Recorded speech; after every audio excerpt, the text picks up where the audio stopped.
주신 소중한 금이에요. 이 금의 특색은 영원토록 마지 않는다, 변하지 않는다. 변하지 않는다. 그렇기 때문에 가치 있는 거죠. 왜 황금이 가치 있냐? 이래 물으면 귀하기 때문에 가치 있는 거다. 이렇게 대답합니다. 그런데 맞아요. 귀하기 때문에 가치 있는 거 맞아요. 근데 그것만 알아가지고는 안 돼요.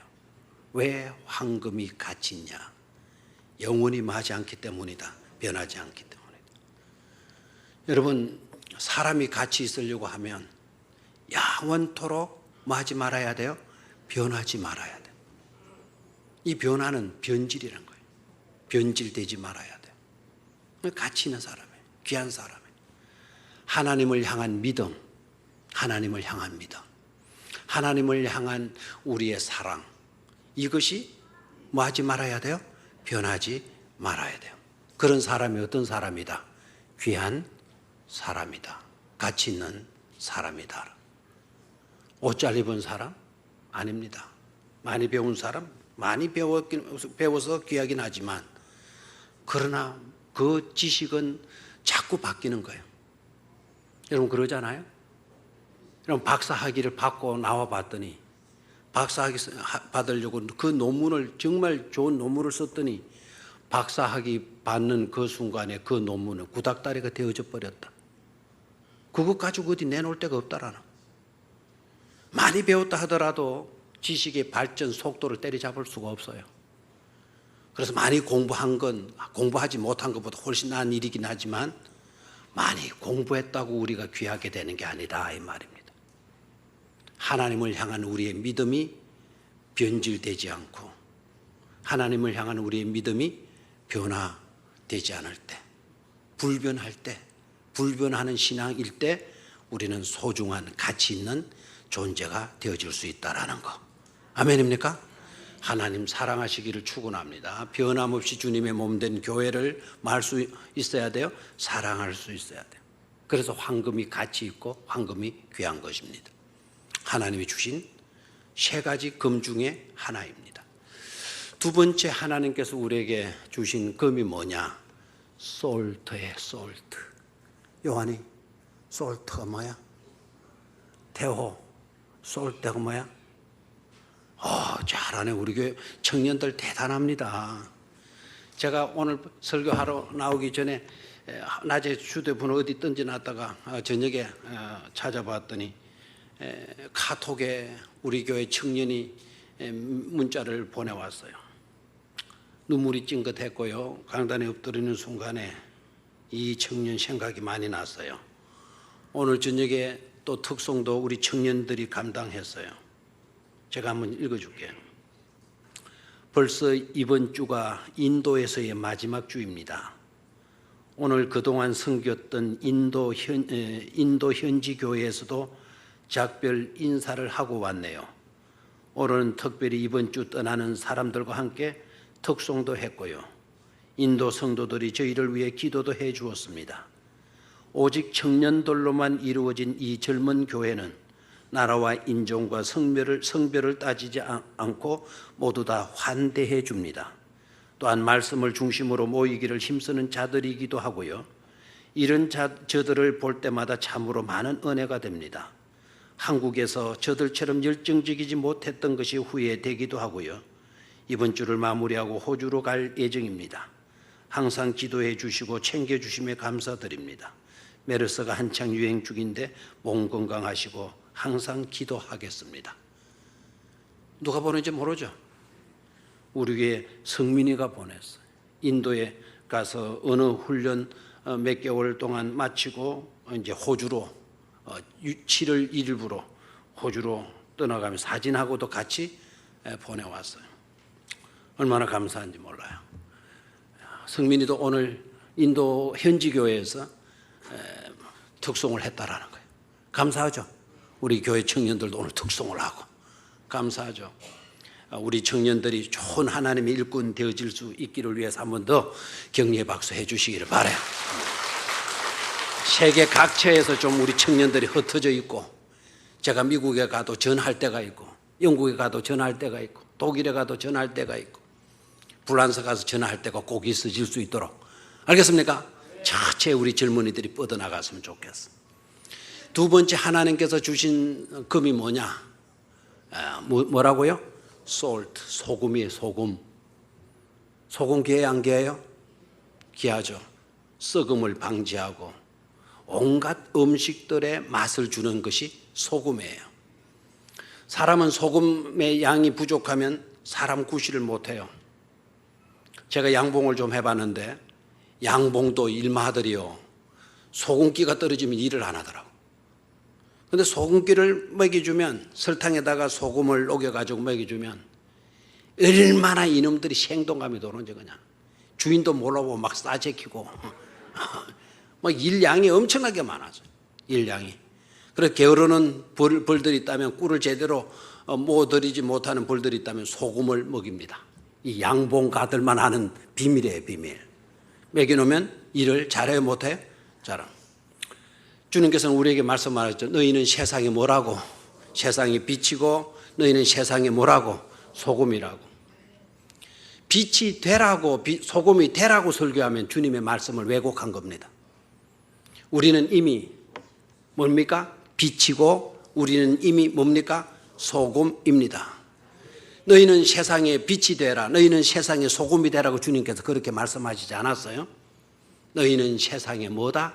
빛이다. 세상을 밝히는 빛이고 너희는 세상에 뭐다 그랬어요? 소금이다 라는 거예요. 소금이 귀하고 가치 있는 것인 줄로 믿습니까?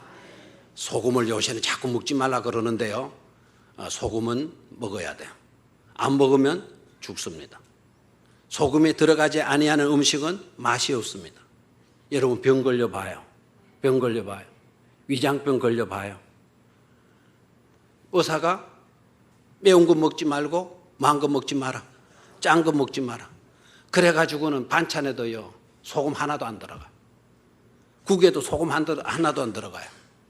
저는요 그런 음식 먹으면 더 스트레스 받아서 더 빨리 죽을 것 같아요.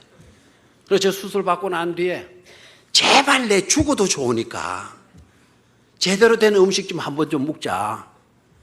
그래가지고 몰래 소금 보게다 안에 뚱치에 놨다가 그 닝닝한 그거 물도 아니고 뭐도 아닌 그거 줄 때 몰래 소금 딱 해가지고는 내 혼자 홀짝홀짝 그래.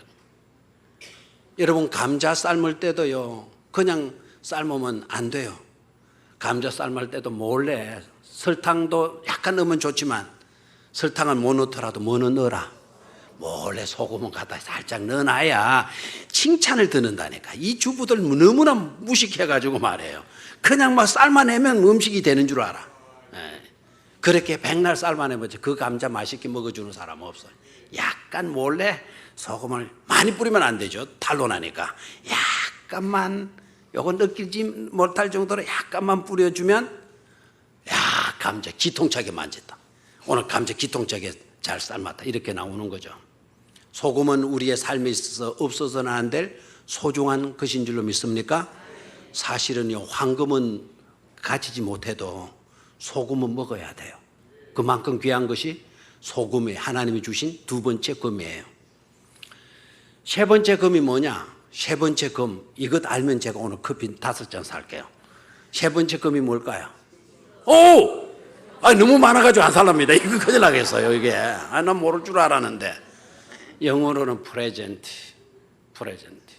프레젠트에 두 가지 뜻이 있죠. 물론 프리젠트라고 하면 또 다르게 그 의미를 갖고 있지만 프리젠트라고 하면 출석하다, 참석하다. 또 스펠링은 똑같아요. 발음을 잘해야 돼요. 프레젠트라고 해야 돼. 프레젠트는 뭐냐? 지금 현재라고 하는 뜻이에요. 그런데 이 프레젠트는 두 번째 의미가 있어요. 두 번째 의미가 뭐냐면 선물이라는 거예요. 영어 시간이 아니라서 이게 자꾸 말하면 안 되겠는데, 프레젠트의 프리라는 뜻은 앞으로라는 뜻이거든요. 센터는 샌드의 과거예요. 앞으로 내밀어 주는 거, 앞으로 보내는 거, 그게 뭘까요? 선물이라는 거예요. 이 청년들아 제대로 하라는. 프레젠트는 뭐라고요? 선물인데, 지금 이 시간이 하나님께서 우리에게 주신 소중한 뭐라는 것이죠? 선물이라는 거예요. 아멘입니까? 지금이 가장 소중한 선물이에요. 귀한 거예요. 지금 현재 이 시간이. 아멘입니까? 그래 이걸 무시해버리면 안 돼요. 이걸 낭비하면 안 돼요. 시간을 뭐같이 여기라? 시간을 뭐같이 여기라? 우리나라의 선인은 황금을 보기를 돌같이 여기라 그랬는데 그 욕심을 버리라는 말이겠죠. 그렇게 지금 말하면 다 미쳤다 이랍니다. 황금은 황금으로 볼 수 있어야 돼요. 귀한 건 귀한 것으로 볼 수 있어야 돼요. 그 황금에 대한 지나침 욕심 그게 문제잖아요. 그 황금이 우리에게 주어진다 한들 지금 나에게 있는 이 소중한 선물을 무시해 버린다면 아무짝에도 소용이 없게 되는 것 아닙니까? 그래서 하나님께서 우리에게 주신 소중한 세 가지의 금이 뭐냐? 금이 뭐냐? 첫 번째는 뭐다? 황금이다. 두 번째는 소금이다. 세 번째는 뭐다? 지금이라고 하는 선물이다 이거야. 지금이다. 지금. 그래서 금이에요. 여러분, 하나님께서 우리에게 소중한 그런 금은 내가 소유하지 못했다 할지라도 나의 소유, 당신의 소유는 무엇입니까? 라고 물었을 때 여러분 어떻게 대답하시겠습니까?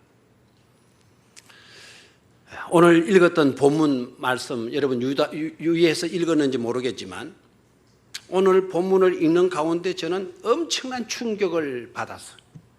시편 기자가 이렇게 고백하더라고요. 나의 소유는 이것입니다. 그리고 나의 소유는 이것입니다라고 고백을 했기 때문에 일단은 나는 그의 밭이 얼마냐, 논이 얼마냐, 현금이 얼마냐, 집이 어떤 것이냐 이런 것을 생각했었어요. 그런데 이 시편 기자의 고백이 뭐인 거 아니까? 아까 유의해서 안 읽었다면 56절을 여러분 찾으시기를 바라요. 56절 찾았습니까? 56절 다 같이 함께 읽어보도록 하죠. 시작.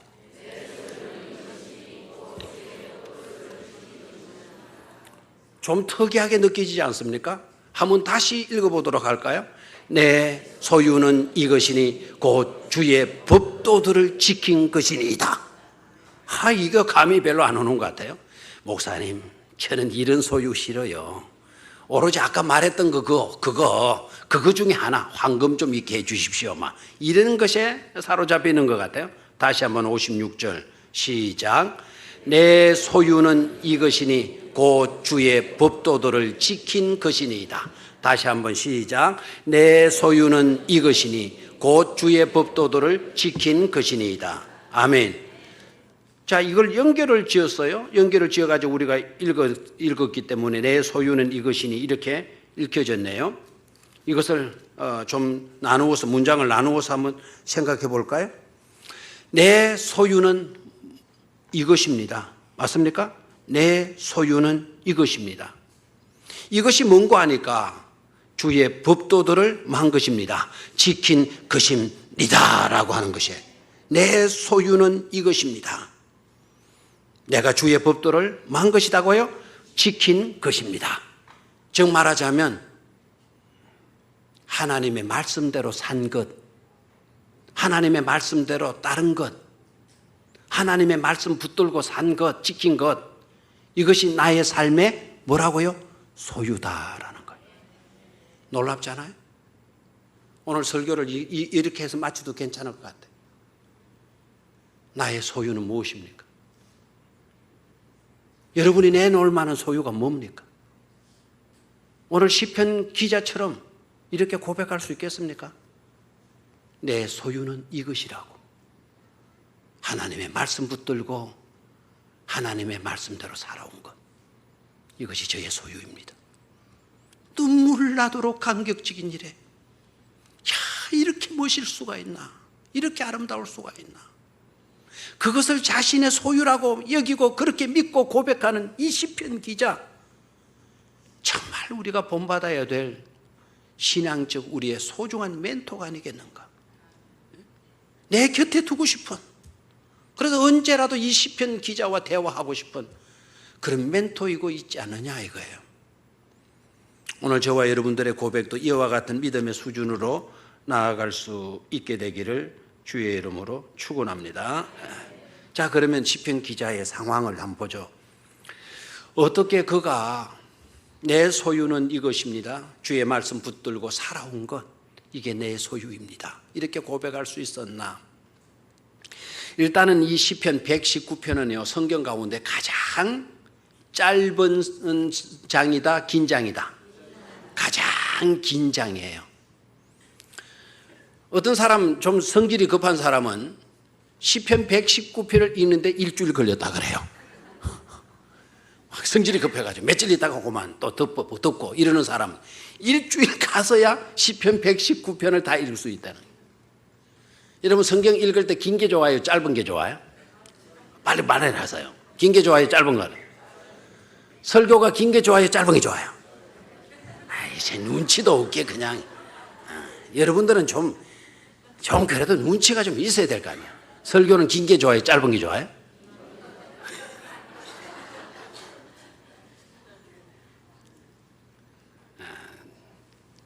짧은 게 좋죠. 내라고 누가 이야기해요, 진짜. 정말. 설교는 짧은 게 좋아요?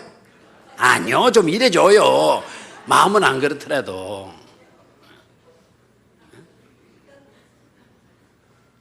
시편 119편이 길다고 짜증나요? 아니요. 설교 길다고 짜증이 나요? 그래, 됐어. 이제 철이 좀 드는 것 같아요. 이제 은혜를 좀 받는 것 같네요. 여러분 아셔야 돼요. 시편 119편이 길어도요, 신구약 66권 한 권 안에 들어가 있어요. 있는 거는 똑같아요. 한 권을 읽으라면 어차피 그 분량은 다 읽어야 돼요. 짧거나 기나. 그러니까 전혀 성경이 길다 뭐 그런 데 대해서 불만하지 마시기를 바라요. 시편 119편은요, 길지만 그 한 절 한 절 내용은 정말 이게 꿀송이보다 더 단 거예요. 꿀송이보다 더 달달한 말도 이 시편 119편 안에 들어있어요. 말씀에 대한 고백이거든요. 이 시편 기자가 어떤 상황에서 이 시편 119편을 기록을 하고 있는가 하니까 우리처럼 평안하고 행복한 시간들이 아니었어요. 상심해 있어요. 상실감에 사로잡혔어요. 상심과 상실감은 항상 기차의 두 레일과 같아요.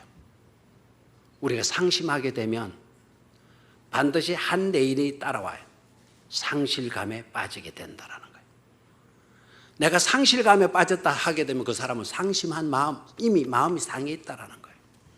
그래서 상실과 상심은 항상 기차의 두 뭐가 같다? 레인과 같다. 항상 따라 붙는다는 거죠. 시편 기자의 현재적인 상황이 상심과 상실감에 빠져 있는 거예요. 이유가 뭐 때문인지는 밝혀지지 않아요. 민족의 문제 때문에, 멸망의 위기 때문에 나라를 빼앗겼거나 원수의 나라에서 압제를 당하고 있거나 민족의 문제 때문인지 아니면 개인의 삶 가운데 어려운 일로 인하여서 상실감에 빠졌거나 아니면 상심하고 있거나 내용들을 보게 되니까 사람과 관계되어 있는 것 같아요. 사람과. 그러니까 그 사람들이 자기를 조롱도 하고 놀리고 비난하고 무시하고 그런 일들로 시편 기자는 상심하다는, 마음이 속이 상한다는 거예요. 그러다 보면 모든 일에 의욕이 떨어지더라는, 상실감에 빠지게 되어지더라는 겁니다. 그래서 시편 기자의 상황은 절망감과 상실감에 놓여 있었다. 우리도 살아가다 보면은 그런 경우들을 만나게 되지 않아요? 살다 보면 그런 일들이 일어나요? 일어나지 않아요? 많이 일어나죠. 사업이 제대로 안 될 때, 가족 중에 한 사람이 병들었을 때, 또 누군가가 죽었을 때, 상실감, 상심감, 상심에 적게 되잖아요. 다정했던 친구가 배신하고 등들 돌렸어요. 그렇게 믿었었는데, 그렇게 아꼈었는데, 그렇게 사랑했었는데 떠나갔어요. 상실감에 빠지게 되죠. 속이 상하게 되죠. 절망감에 빠지게 되잖아요. 시편 119편을 읽어보면 그런 내용들로 가득 차 있는 거예요. 지금 그런 내용들로. 그래서 상황이 평탄한 그와 같은 상황 아니었다라는 거예요. 우리도 그런 일들을 당하게 되면 나타나는 세 가지 현상이 있잖아요. 하나는 뭡니까? 삶의 의미를 잃어버리게 돼요. 내가 왜 살아야 되는지 모르겠다. 여러분들 삶이 힘들고 어려울 때 흔히들 말하는 고백이 있죠. 내가 왜 살아야 되는지 모르겠다고. 내가 왜 이렇게 살아야 되는지 모르겠다고. 삶의 의미를 잃어버리게 되는 거예요. 이게 크나큰 고통이 아닐 수가 없죠. 부딪힌 문제 때문에 내 삶의 의미가 사라져버리게 되어지는 것만큼 심각한 일은 없어요. 그렇게 되면 그 어떤 것도 할 수가 없게 되는 거죠. 두 번째, 우리가 상실감에 빠지게 되면 목표를 잃어버리게 돼요. 목표를 잃어버리지 않더라도 내가 목적을 이루었어요. 목표점에 다다랐어요. 그 정상에 올라서 봤어요. 올라서 보니까 이게 아닌 겁니다. 그렇게 그 목표를 위해서 살아왔는데 막상 그 목적이 이루어지고 나서 보니까 아니 이게 아닌 거예요. 그럴 때 여러분 또 어떻게 됩니까? 허망한 느낌에 사로잡히게 되지 않습니까? 아이고 그렇게 애쓰는데 이게 아니구만. 다시 어떤 일을 시작할 용기조차도 나지 않은 겁니다. 그게 엄습해오는 두려움과 불안의 요소를 떨쳐버릴 수가 없는 거예요.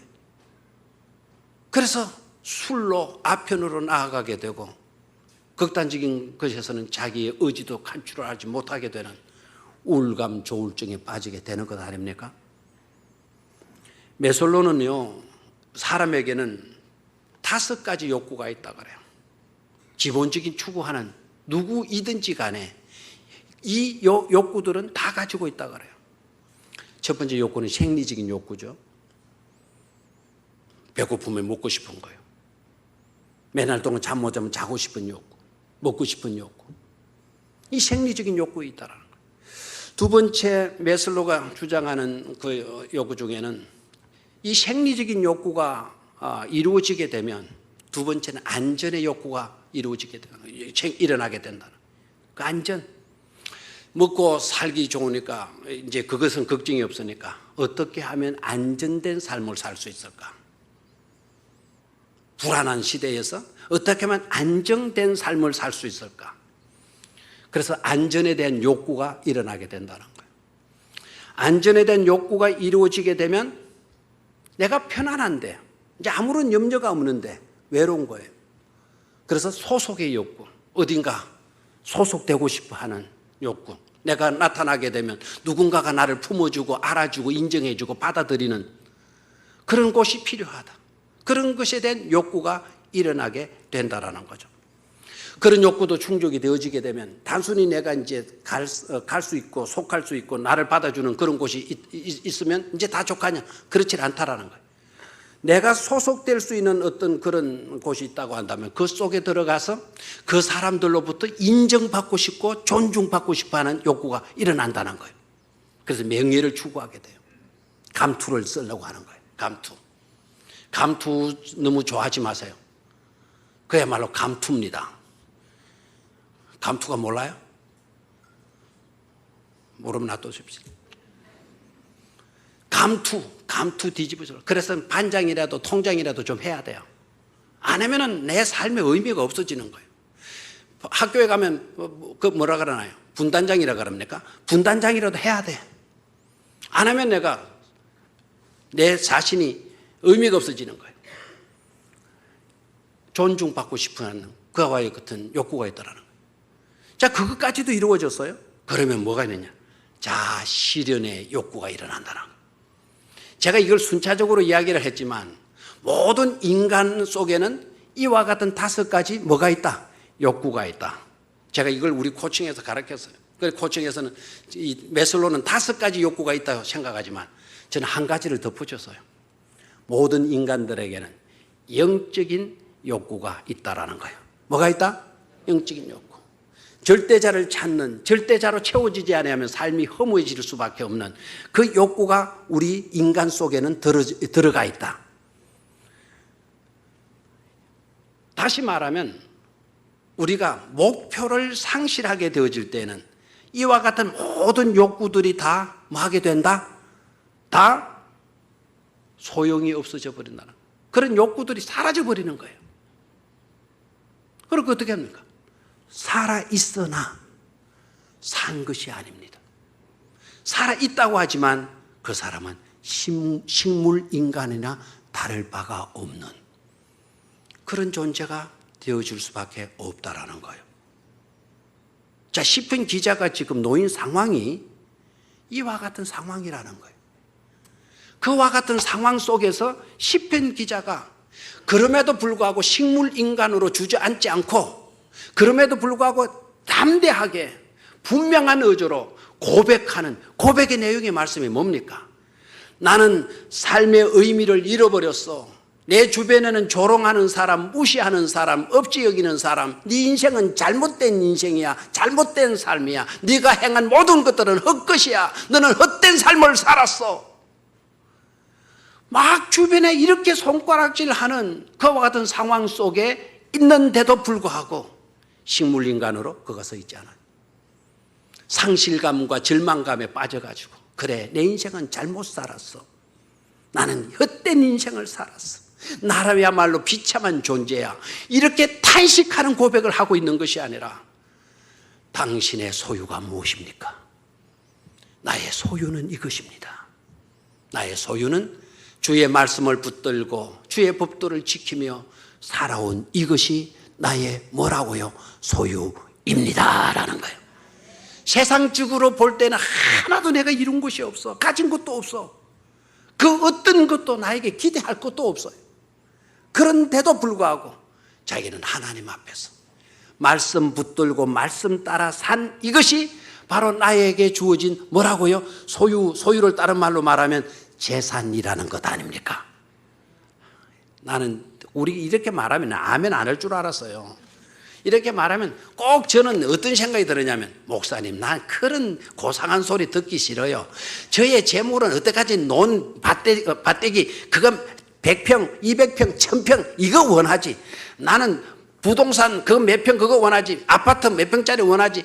통장에 매덕 꼽히는 거 이거 원하지. 아이고 목사님, 나는 백날 죽었다 깨도 주의 법도를 지킨 거 내 재산 아닙니다 그거. 이러는 반응 같아요. 정말 힘 빠지게. 자, 다시 한번 제가 하겠습니다. 그런 안타까운 상황 속에 이 시편 기자가 놓여 있는데도 불구하고 그의 영적이면 그의 중심에서 고백되어지는 말이 뭐라고요? 나의 소유는 이것입니다. 무엇인가 하니까 주의 법도를 지킨 이것입니다. 말씀 따라 살았다라는 거예요. 없이 살았지만 조롱 속에서도 무시당하고 따돌림 당하고 버림받은 그런 신세이지만 나는 그래도 말씀 붙들고 말씀 쫓아서 지금까지 살아왔습니다. 이것이 내 소유입니다라고 고백하잖아요. 이런 믿음의 사람이 아름다운 사람들인 줄로 믿습니다. 우리가 부러워해야 될 사람, 우리가 우러러 봐야 될 사람, 우리가 존경해야 될 사람은 바로 이런 믿음을 가진 사람인 줄로 믿습니다.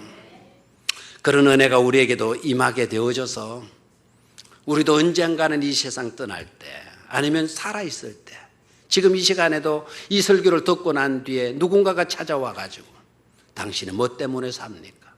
당신은 뭘 가지고 삽니까? 당신이 가진 것이 뭡니까? 라고 질문한다면 시편 기자와 동일한 대답, 동일한 신앙적 고백, 이런 고백을 할 수 있는 자들이 많이 나올 수 있게 되기를 축원합니다. 자, 시편 기자가 고백한 말, 주의 법도를 지킨 이것이 내 뭐라고요? 소유입니다. 시편 기자의 전체의 내용을 한번 요약해 볼게요. 아까도 말씀을 드렸다시피 극단적인 상실감에 빠진다는 기차의 두 레일과 같다. 속이 상하는 입장이 있었다. 상심한 가운데 있었다. 그것 때문에 절망감에 사로잡히고 의욕 상실적에도 사로잡히게 되어질 것이고, 목표를 상실한, 목표를 잃어버린 그와 같은 절박한 상황 속에 놓여 있음에도 불구하고 그가 이렇게 고백할 수 있었던 것은 그를 회복시켜 준 것이 있었다라는 거예요. 그를 회복시켜 준 원리가 무엇인가? 나를 회복시켜 주고 그러한 절망감 속에서, 상실감 속에서, 그와 같은 조롱을 들어가는 그와 같은 입장 속에서 내 혼자 따돌림을 당한 외톨이가 되는 그런 상황 속에서도 나를 지켜주고 나를 회복시켜준 원리가 무엇인가? 그거를 밝혀준 성경이 바로 뭐라고요? 시편 119편이라는 거예요. 아멘입니까? 그러니까 그 내용이 긴다라는 게 이게 우리에게 오히려 은혜고 복인 겁니다. 자상하게 설명해 놓은 것이 시편 몇 편이다? 119편이다 이거예요. 나를 회복시켜 준 것이 바로 이런 것입니다. 그래서 그가 뭐라고 이야기를 하는가 하니까 주의 말씀을 가까이 함이 내게 복이라고. 한번 따라 하십시오. 주의 말씀을 가까이 함이 내게 복이라. 아멘. 나를 회복시켜 준 것이 뭐냐? 그런 상실감에 젖어 있는 나를, 그런 허탈감에 빠져 있는 나를, 그냥 절망적인 상황 속에 놓인 나를 회복시켜 주고 나를 이렇게 세워준 것이 바로 뭐냐? 하나님의 말씀이다. 그 말씀을 가까이 하는 이것이 나에게 있어서 뭐가 되었다? 복이 되었다. 아멘입니까? 그리고 주의 말씀은 내 발의 등이요 내 길에 뭐입니다? 빛이니이다.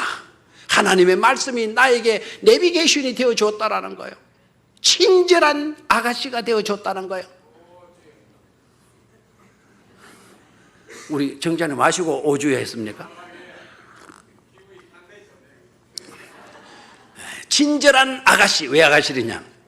저는 내비게이션을 들어봤는데 한 사람도 남자가 뭐 오른쪽으로 돌리라 뭐 몇 킬로 하는 걸 봐봤어요. 친절한 아가씨가 몇 킬로 남았습니다. 앞에 뭐 시속 50km로 달리세요. 뭐 이런 거 전부 다 아가씨가 하더라고요.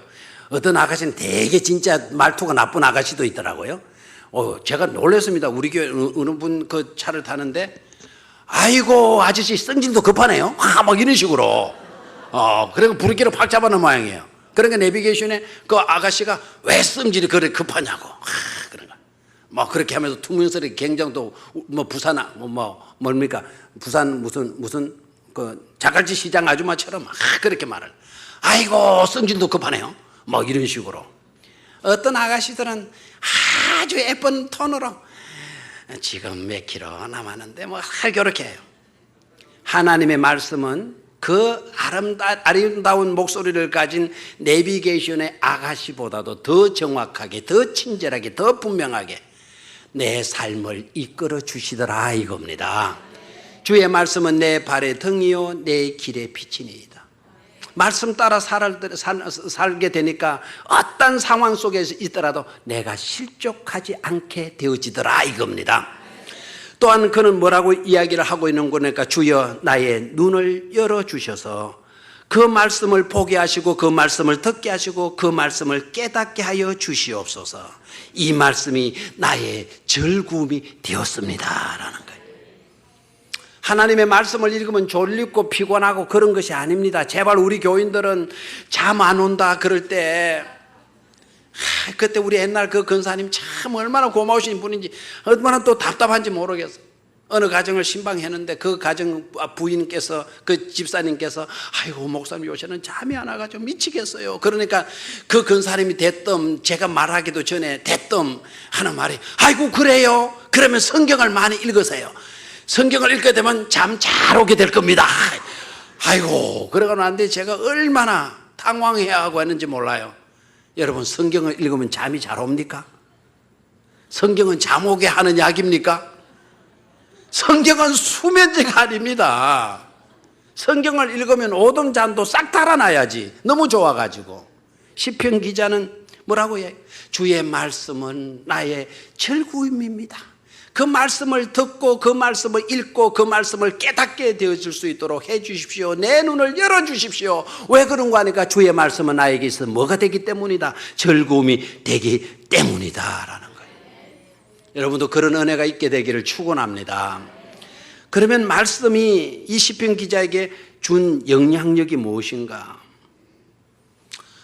어떤 영양분을 공급해 주어서 회복될 수가 있었나?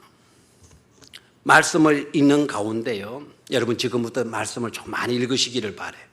그리고 말씀을 많이 읽으시고 그보다 더 좋은 방법은 시간을 좀 내서 금요일 날 청지기 교실에 여러분들이 많이 좀 나와 주시기를 바라요. 저도 청지기의 말씀을 가르치고 싶어가지고 막 그냥 부릴 듯 일어나요. 근간에 하나님께서 다른 기억력을 다 지워주시는 것 같은, 지워 가시고 계시는 것 같은데. 그래서 오늘은요, 아까 밥 먹을 때 학교 앞에 앉아가지고 방문은 집사님 이름이 안 나는 거예요. 또 생각이 안 나네. 저기 앉아있는 저 집사님, 그건 가만히 있어. 참 미치겠습니다. 이럴 때는. 박봉식 집사님. 이제 저분 이름을 내가 몰라서 됩니까? 나 아직 같이 탁구도 치고 했는데. 예. 근데 오늘 조미숙 집사님이 마시는 걸 가지고 와가지고는, 조미숙 맞죠? 마시는 걸 가지고 와가지고는, 꽃감 얼어가지고요. 그거 삐진하는데 이거는 진짜 둘이 먹어도 하나 죽다고 모르겠더라고. 그게 또 어디서 나느냐 물어보니까 우리 집에서 나온 기래요. 그래서 제가 야단을 쳤습니다. 왜 이 마시는 걸 다 내놔가지고 다 안 먹이느냐고. 몰래 숨어 나만 조금씩 줄 거지지. 웃고 뭐 그랬어 일부러.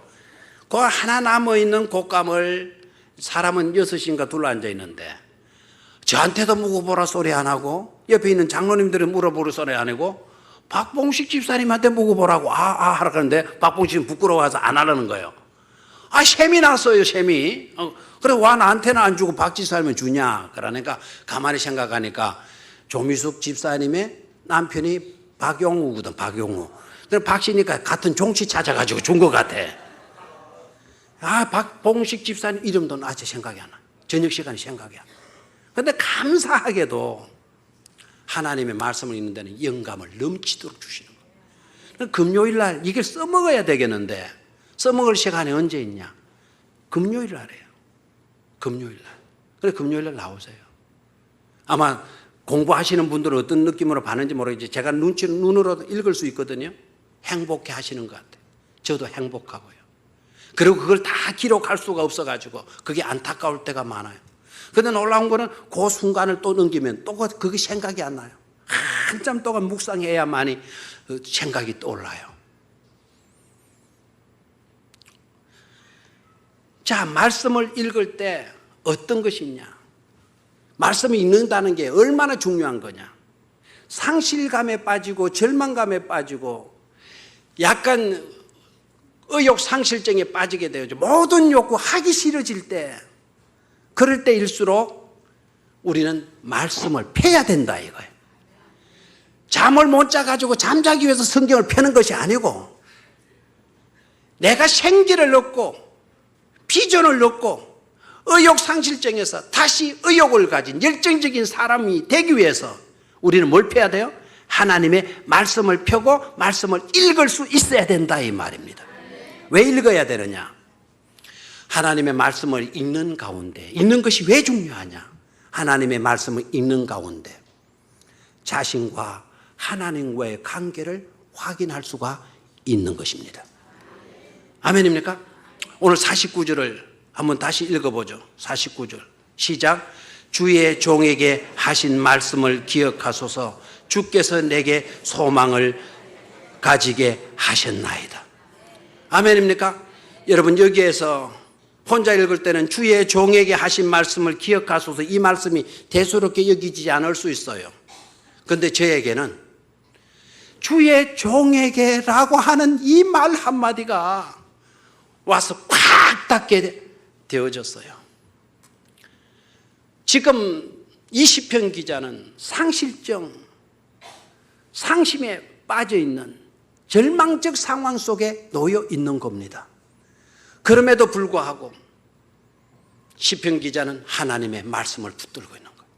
그 말씀을 붙드는 그 순간에 자신은 주님과 자신과의 관계성을 깨닫게 되는 거예요.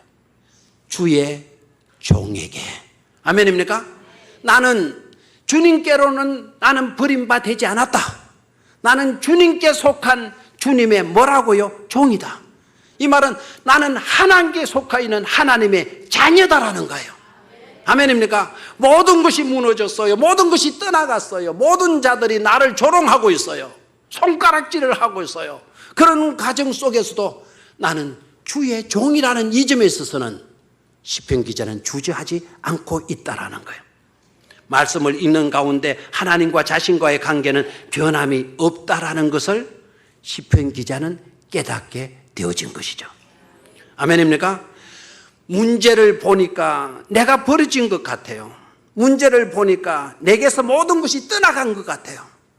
그런데 하나님의 말씀을 읽고 하나님의 말씀에 내가 서고 보니까 하나님은 아니더라는 거예요. 떠나지 않았고 나를 버리지 아니했고 여전히 하나님은 나와 함께 계셔 주더라는 것 아닙니까? 그래서 말씀을 읽는 것이 중요해요. 상실감에 빠졌고 상심한 가운데 놓여 있었다 할지라도 우리는 그럴수록 앞으로 나아가라 하나님의 말씀으로 나아가야 되는 것입니다. 사도 바울도 그런 고백을 했죠. 로마서 8장 39절 이하의 말씀을 보면 이런 일 저런 일 저런 일 저런 일 모든 우한 질고들이 자기에게 다 닥쳤어요. 상황을 보게 되면 어떤 것에서도 희망을 가질 요소가 없어요. 그런데 사도 바울이 뭐라고 이야기합니까? 그 모든 것이 있다 할지라도 하나님의 사랑에서 나를 끊을 수 있는 것은 아무것도 없도다 고백을 해.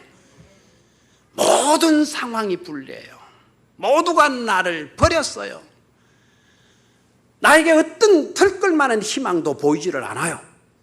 그러나 그런 와중 속에 있다 하더라도 하나님의 사랑에서 그 어떤 것도 끊을 수 있는 것이 있더라 없더라? 없더라 이겁니다.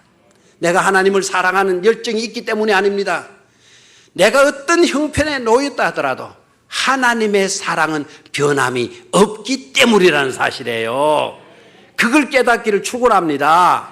여러분이 어떤 상황에 놓인다 하더라도 가졌건 못 받았건 사업이 실패했건 성공했건 대학에 들어갔건 떨어졌건 사랑하는 사람으로부터 버림을 당했건 간에 그 모든 상황이 어떠 할지라도 하나님은 여러분들을 포기하지 않으신다라는 거예요.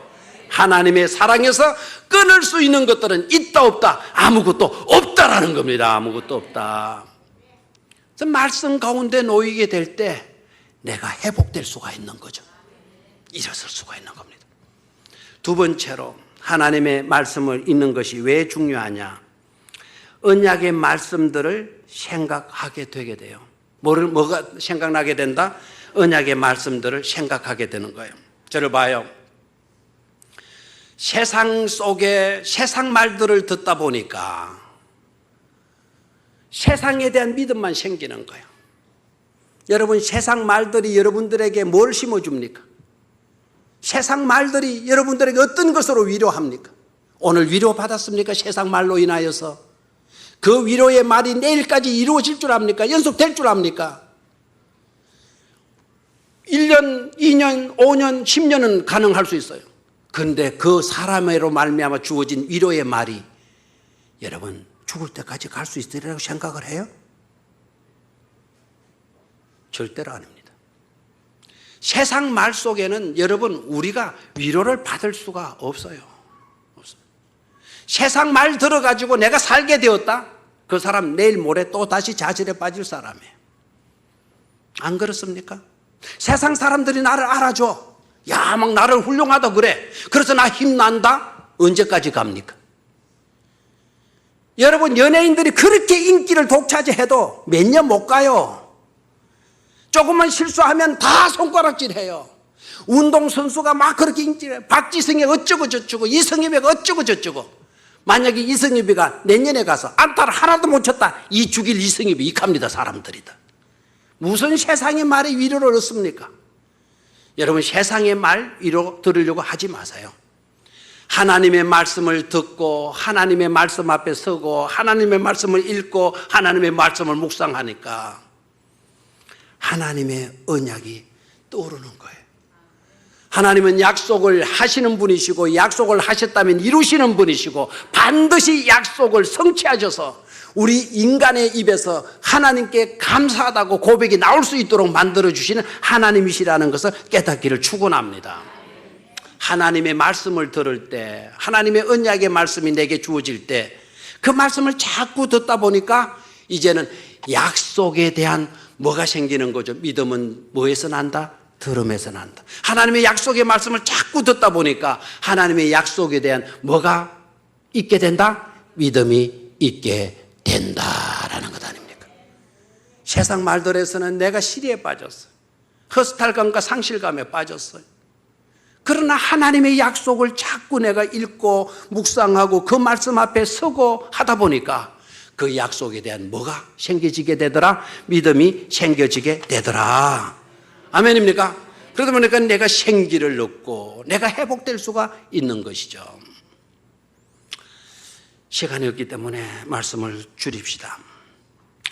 말씀 속에는요, 말씀 속에는 놀라운 능력이 있는 줄 믿습니까? 하나님의 말씀은 그냥 얼음덩이처럼 그냥 굳어 있고 깡깡 얼어붙어 있는 것이 아닙니다. 하나님의 말씀은 운동력이 있어. 다시 말하면 하나님의 말씀은 운동력이 있어. 하나님의 말씀은 역사하는 힘이 있다라는 거예요. 하나님의 말씀은 그냥 말씀으로 가만히 있는 것이 아니라는 겁니다. 하나님의 말씀은 화학적인 작용을 일으키는 말씀이라는 거예요. 여러분, 음식이 여러분의 몸속에 들어가서 가만히 그대로 있다 그러면 여러분 살아요? 음식이 여러분들의 속에 들어가서 그것이 분해되고 화학적인 발행을 일으켜서 소화되고 소화된 것이 흡수되고 흡수되어지는 에너지를 가지고 우리가 살아가는 것 아닙니까? 그런데 미안하지만 오늘 음식을 먹었는데 내일 아침 화장실에 갔는데 그대로 음식 그대로 하얀 쌀밥이 그대로 화장실에 쏙 나왔다 생각해 보세요. 자, 장하다. 야, 이게 멋진 것이다. 이럴 사람 있습니까? 냄새 나야 돼요. 색깔도 이상해야 돼요. 밥 그대로 나오면 안 된다니까요. 오늘 수박을 한 개 먹었는데 수박 그대로 싹 그대로 나왔다. 이게 탈난 거 아닙니까? 대답을 해요. 하나님의 말씀을 먹었는데 말씀 그대로 내가 가만히 그대로 나왔다. 이게 안 되는 거죠. 하나님의 말씀은 화학작용을 일으키는 거예요. 하나님의 말씀은 살아서 움직이는 말씀이라는 거예요. 운동력이 있다라는 거예요. 그래서 영과 혼과 및 간질과 골수를 찍어 뭐하기까지 한다? 쪼개기까지 한다 이 말이에요. 그러면 여러분 또 이상하잖아요. 아니 쪼개기까지 하면 멀쩡한 사람도 왜 쪼개놓노? 그럼 다 죽는 것 아니냐? 이렇게 또 생각하시면 안 된다는 거예요. 하나님의 말씀은 살았고 운동력이 있어서 영과 혼과 및 간질과 골수를 마게 한다. 찔러 쪼개기까지 한다 이 말은 우리를 새롭게 빚어 주신다 이 말입니다. 영혼도 새롭게, 내 뼈다귀도 새롭게, 내 육신도 새롭게, 내 삶의 가치관, 의미 모든 것들을 다 뭐하고도 남는다? 변화시키고도 남는다라는 말씀 아닙니까? 하나님의 말씀 속에 지혜가 있는 줄로 믿습니까? 하나님의 말씀 속에 생명이 들어있는 줄로 믿습니까? 하나님의 말씀이 여러분들의 삶의 내비게이션이 되어지는 줄로 믿습니까? 어떠한 문제가 있다 하더라도 하나님의 말씀 앞에 해결되지 아니하는 문제는 없는 줄로 믿습니다. 그래서 아까 제가 표현했죠. 하나님의 말씀은 우리 인생에 너무나도 소중한 내비게이션이다. 하나님의 말씀이 우리에게 뭐라고요? 내비게이션이다. 그래서 시편 기자는 나의 소유는 이것입니다. 곧 하나님의 말씀을 붙들고 산 이것이 내가 가진 소유입니다. 내가 가진 재산입니다. 아멘입니까? 여러분 질문해 볼게요. 죄인이라서 죄를 짓는 겁니까? 죄를 지어서 죄인인 것입니까? 빨리 대답하세요. 죄를 지어서 죄인이다 사람. 대답이 없나요? 죄인이라서 죄를 짓는다. 손 들어봐요. 아무것도 모르겠다. 손 안 든 사람 뭐예요? 질문도 안 되는 질문 왜 하느냐 그런 식입니까? 죄인이라서 죄를 지음으로 죄인 된 거는 아담과 하와예요. 두 사람밖에 없어요. 나머지는 어떤 자들이냐? 죄인이라서 뭐를 짓게 돼요? 죄를 짓게 돼요. 우리는 다 죄인이에요. 죄 안 지은 사람 손 들어봐요. 빨리 자신 있게 들어봐요. 다 죄인들 맞습니까? 경찰 빨리 불러야 되겠어요. 오늘 몽땅 우리 교인들 다 체포해 가라고. 다 죄인이라고 고백했잖아요. 죄 지었습니까? 안 지었습니까? 지었습니까? 여러분 죄 지어놓고 어떻게 뻔뻔스럽게 이렇게 앉아 있어요? 지금도 죄 지어서 끌려가는 사람 손가락질하고 흉보잖아요, 여러분. 나는 끌려가지 않고 있다라는 이것인데, 그래서 죄인은 누구도 탓하서는 안 돼. 다 뭐이라는 거죠? 죄인. 죄인이라서 죄를 짓고 사는 거예요. 그 터울을, 그 일들을, 그 라인을, 그 줄을, 그 사슬을 누가 끊을 수 있냔 말이에요. 죄인이라서 죄를 짓게 되는 이것을 누가 끊을 수 있어요? 오직 말씀밖에 없다라는 거예요. 말씀은 살았고 운동력이 있어. 영에 병든 것, 육신에 병든 것, 뼈에 병든 것, 골수 안에 뼛속에 들어있는 질병까지도 다 치료해 주시는 능력의 말씀이 곧 뭐다? 하나님의 말씀이다라는 거예요. 그 말씀을 붙들고 사시기를 축원합니다. 우리도 자신 있게 언젠가는 당신의 소유가 무엇입니까? 라고 질문했을 때 다 같이 나의 소유는 이것입니다. 그 이것이 뭡니까? 주의 법도를 지키며 산 것입니다. 이 고백을 할 수 있게 되기를 주의 이름으로 축원합니다. 그런 고백을 할 때 하나님은 우리 교회 성도님들을 보시고 크게 기뻐하실 줄로 믿습니다. 그런 성도가 되시기를 다시 한번 주의 이름으로 축원합니다. 하나님 아버지, 우리 교회에 속하 있는 모든 성도님들의 소유가 주의 말씀대로 산 것, 주의 말씀 붙들고 산 것, 주의 말씀의 법도를 지키며 산 것이게 하여 주시옵소서. 조나무 장로님, 권태순 권사님 가정에서 건축헌금, 개척교회 작정헌금, 방송선교헌금, 장학헌금, 장애우를 위한 장학헌금, 선교헌금, 전도헌금, 10의 1조 헌금, 그리고 감사 예물을 드렸습니다. 황충교 집사님, 유봉래 권사님 가정에서 건축헌금, 전도헌금, 선교헌금, 120주년 기념사업 작정헌금, 10의 1조 헌금, 그리고 하나님의 은혜 감사드립니다. 범사에 감사드립니다. 감사헌금, 중동부에서 전도헌금, 건축헌금, 선교헌금 드렸습니다. 사랑하는 종들의 가정위에와 기관위에 하나님 넘치도록 은혜와 복을 부어주셔서 더욱더 풍성하고 풍족한 삶이 되게 하여 주시옵소서. 주 예수님의 이름으로 기도드리옵나이다. 아멘. 자, 우리 서동 1구역 구역 찬송 준비해 주시고, 여러분 주보 광고 아시죠? 구역 대신방 수요일 날, 그리고 연합구역 예배 금요일 날 저녁 8시, 그리고 다음 주일 6월에 오후 예배 새 가족과 함께하는 오후 예배가 되겠는데, 이거 하시고 잘 준비해 주시기를 부탁을 드립니다. 서동 1구역 나오셔서 구역 찬송 하시겠습니다.